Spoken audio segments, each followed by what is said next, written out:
इसके बारे में आपको बताऊंगा कुछ जानकारी जो आपके काम जरूर आने वाली है। इसका 30 मैक्सिमम स्पीड है, 30 तक जा सकते हो। 4 गियर इसमें मिलते हैं, हर गियर की अपनी स्पीड है। आपको रफ्तार नहीं चुननी है, आपको रेंज चुननी है। रेंज अगर आपने चुना तो ये स्कूटर आपका साथ निभाते रहेंगे। इलेक्ट्रिक वाहनों की दुनिया कांटों भरी है और आजकल की जो खबरें आ रही ना इलेक्ट्रिक स्कूटर के जलने की, उसने जरूर आपको परेशान किया होगा और आज मेरा वीडियो इसी से संबंधित है। मेरे साथ इस समय बेनलिंग का फैल्कन खड़ा हुआ है और इसका मैं रिव्यू नहीं करूंगा, इसके बारे में कुछ चीज़ें बताऊंगा और साथ ही ये बताऊंगा कि आपको क्या सावधानी बरतनी चाहिए जब आप एक स्कूटर खरीदने की सोचते हैं और आपको कौन सा स्कूटर चूज करना चाहिए इस सेगमेंट में, और आपकी प्रायोरिटीज़ क्या क्या होती हैं जब आपको एक इलेक्ट्रिक स्कूटर खरीदने की तमन्ना होती है। तो चलिए इस वीडियो को शुरू करते हैं और फैल्कन का माध्यम बनाते हुए आपको ये सारी बातें क्लियर करते हैं। तो सबसे पहले बात करेंगे फैल्कन के बारे में। इसके बारे में आपको बताऊंगा कुछ जानकारी जो आपके काम जरूर आने वाली है। तो चलिए शुरू करते हैं।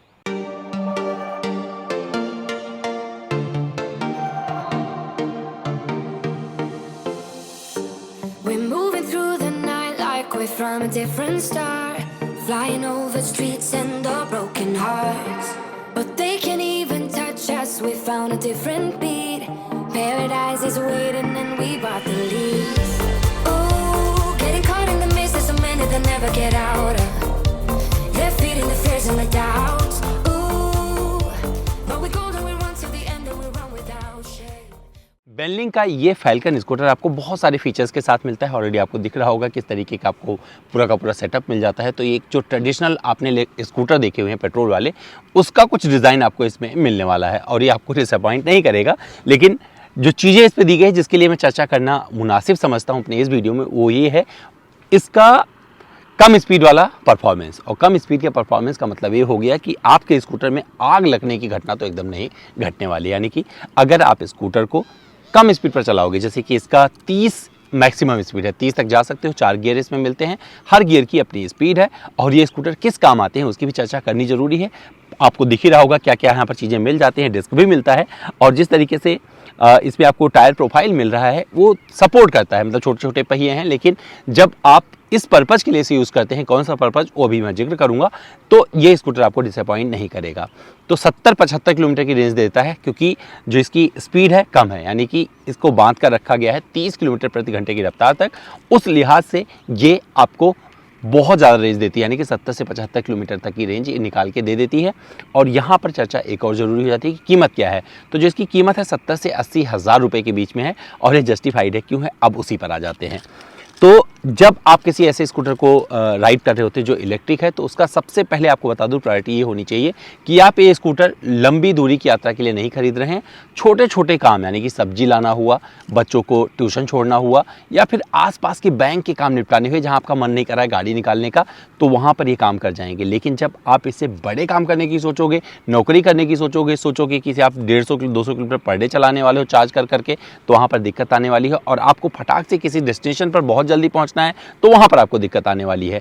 तो इसलिए इस स्कूटर का साथ मत करिएगा अगर आपको बहुत सारी चीज़ें और जीनी है, क्योंकि वहां पर फिर वही दिक्कत हो जाएगी। और हो सकता है कि किसी भी इलेक्ट्रिक स्कूटर में, क्योंकि अभी ये शुरुआत हुई है और इलेक्ट्रिक स्कूटर में आग लगने की घटनाएं इसलिए ज़्यादा होती हैं क्योंकि ये जो बैटरी है ना, हीट को बर्दाश्त नहीं कर पाता है। तो जिस तरीके की गर्मी अपने देश में होती है ना, वहाँ पर कहीं ना कहीं से ये पीछे पड़ जाते हैं। तो किस तरीके से इस पर सील लगाया जाता है, क्या क्या उस पर वो करते हैं, वो मैटर करता है। अभी रिसर्च चल रहा है तो अभी थोड़ा वक्त और लगेगा। मुझे लगता है धीरे धीरे जैसे कंपनियां थोड़ा और मैच्योर होंगी, चीज़ें और बेहतर बनेगी, मुझे लगता है इन स्कूटर्स के फेवर में बहुत सारी चीज़ें शुरू हो जाएगी। लेकिन अभी शुरुआती दौर है, तो आप जो है हाई परफॉर्मेंस वाले स्कूटर से बचिए, जैसे कि ओला हो गया, या और भी आप बहुत सारे नाम ले सकते हैं, एथर हो गया, या और भी बहुत सारी कंपनियां हैं जिनकी हाई परफॉर्मेंस आप स्कूटर देख रहे हैं, जिनकी रफ्तार 80 हो जाए, 100 हो जाए, तो वहाँ पर मत जाइएगा।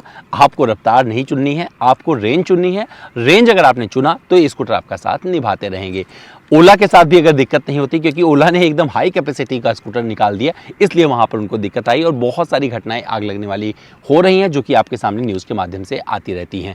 तो इसके बारे में और एक चीज़ बता दूँ, 4 घंटे में पूरी तरीके से चार्ज हो जाती है और 75 किलोमीटर आपको रेंज दे देती है। चलाने में कैसी है उसका भी जिक्र करना यहीं पर ज़रूरी है, क्योंकि आपको राइडिंग में ये एक व्यक्ति के लिहाज से परफेक्ट है। अगर आपकी हाइट 5'4", 5'3" है तो आप आराम से इसको राइड कर सकते हैं। लेकिन अगर आपकी हाइट उससे ज़्यादा है तो ये थोड़ी सी प्रॉब्लम क्रिएट क्रिएट करेगी। और जब दो लोग बैठेंगे, जैसे मेरा जैसा व्यक्ति इसको राइड कर रहा है और पीछे कोई बैठ रहा है, तो वहाँ पर प्रॉब्लम ये क्रिएट करता है। तो ये आपको ध्यान रखने वाली ज़रूरत है। जब आप राइड कर रहे होंगे तो जिस तरीके से आप देख सकते हैं, मैं इसे राइड कर रहा हूँ, तो यहाँ पर जो रफ्तार है आपको दिख रही होगी सारे गियर में। ये पहले गियर में किस रफ्तार पर जा रही है, सेकंड में मैं कहाँ पर इसे चला रहा हूँ, थर्ड में कहाँ पर चला रहा हूँ, फोर्थ में कहाँ पर चला रहा हूँ। तो उस लिहाज से आपको अच्छा लगने वाला है। ब्रेकिंग बाइट्स बहुत अच्छे आ जाते हैं, फीचर्स इसमें कई सारे मिल जाते हैं। आराम से अगर आपके पास सॉकेट है तो वहीं पर लगा दीजिए, नॉर्मल चार्जर से ये चार्ज हो जाएगा। तो ये स्कूटर अपने आप को जस्टिफाई करता है। छोटा सा है, क्यूट सा, आपको अच्छा लगने वाला है। लोगो वगैरह मस्त लगते हैं, रात में इसकी चमक अलग होती है। इसके चाबी पर एक फीचर दिया गया है, अगर आप इस बटन को, जो पावर बटन है, इसे 2 बार दबाएंगे तो स्कूटर अपने आप रेडी हो जाएगा, यानी कि सिर्फ आपको चलाना है, कुछ और करने की ज़रूरत नहीं है। इसमें आपको 3 चाबियाँ मिल जाती है, रिमोट की भी मिल जाता है, 2 रिमोट की और 2 चाबी, ये सारी चीज़ें मिल जाती हैं। और रियर से भी आपको स्कूटर काफ़ी अच्छा लगता है। तो इस स्कूटर के राइडिंग के लिहाज से बात करें, इसके डिज़ाइन की बात करें, परफॉर्मेंस की बात करें, तो मुझे लगता है जो मकसद मैंने बताया जहाँ पर आपको इसे खरीदना है, ये कहीं भी आपको निराश नहीं करने वाला है। आपके पास जब ऐसा स्कूटर होगा ना, तो लोग आपको मुड़कर देखते हैं। और मैंने लगभग 400 किलोमीटर चलाने के बाद में ये अपना एक्सपीरियंस साझा किया है आपके साथ में, तो मुझे बहुत अच्छा लगा है। और आसमान से भी निगाहें आप पर लोगों की होती है कि आप क्या चला रहे हैं। तो ये छोटे छोटे खिलौने बहुत मज़ेदार हैं। मुझे लगता है आपको अपनी प्रायोरिटीज सेलेक्ट करनी है, इसके बाद में निकलना है तलाशने की आपको एक कौन सा स्कूटर चाहिए। वहाँ पर आपको परफॉर्मेंस नहीं देखना है, आपको रेंज देखनी है, क्योंकि पेट्रोल महंगा होता जा रहा है। वहाँ पर आपको पैसे बचाने हैं। और मुझे लगता है सबसे ज़्यादा पेट्रोल लोग कहाँ खर्च करते हैं, जब आप लोकल शॉपिंग अपनी गाड़ी में करने जाते हैं। मुझे लगता है गाड़ियाँ घर में खड़ी रहने दीजिए, ऐसे स्कूटर आप उठाइए और जाइए। छोटे छोटे काम, बच्चों की किताब लाना हुआ, आसपास के स्कूल जाना, फीस जमा करने जाना है, बैंक के काम निपटाने हैं, या फिर आपको और छोटे मोटे कोई काम करने, सब्जी वब्जी लानी है, या बच्चों को ट्यूशन छोड़ के आना है, तो हेलमेट पहनिए और लेकर निकल जाइए। सेफ्टी के साथ आप सारा काम कर पाएंगे और ये आपको कहीं से निराश नहीं करने वाला है। तो दोस्तों, ये मेरा एक्सपीरियंस था इस फैल्कॉन के साथ में। मुझे लगता है आपको पसंद आया होगा। फिर भी मुझसे कुछ रह गया है ना, तो डरना मत, आग नहीं लगने वाला है। आपको सावधान रहने की ज़रूरत है। अगर आपने सावधानी रखी तो कोई दिक्कत नहीं होगी। चलते चलते एक चीज़ बता दूं, अपने स्कूटर को, इलेक्ट्रिक स्कूटर को कभी भी धूप में खड़ा मत करिएगा। अपना बहुत सा ध्यान रखिएगा। कुछ और वीडियो देखना है तो आइए कमेंट करिए, मैं आपके लिए वीडियो ज़रूर लेके आऊँगा। अपना बहुत सा ध्यान रखिएगा।